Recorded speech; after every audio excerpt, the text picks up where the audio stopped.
Welcome to Penrose Learning, where we make understanding easy. You start by confirming prerequisites: Docker desktop running and Pycharm with Docker support enabled. Open your project and locate or create a Docker file. This is how your environment will be defined.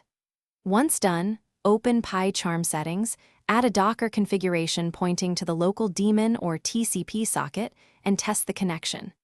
Make sure to select the correct interpreter type, Docker or Docker Compose. This gets you from 0 to an active Docker link, so you can run containers inside the ID. Now you configure the interpreter. Go to Project Interpreter, choose Add, pick Docker or Docker Compose, then select the image or build context. You map project folders into the container and set the Python path inside the image so imports and tooling work.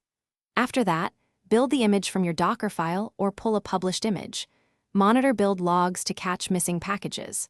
Finally, create a run/debug configuration that uses this interpreter so tests, scripts, and the debugger run inside the container. To finish, run your app using the Docker-backed run configuration and verify the container logs and exposed ports in Pycharm Services tool window. You can set breakpoints and use the debugger exactly as you would locally because the interpreter is containerized. Once stable, commit your Docker file and Docker Compose. IML for reproducibility. If something goes wrong, first check Docker daemon status, container logs, and volume mounts. Make sure the interpreter path inside the container matches your project's Python location to resolve most issues. Thanks for watching. If this was helpful, leave a like and consider subscribing. See you next time.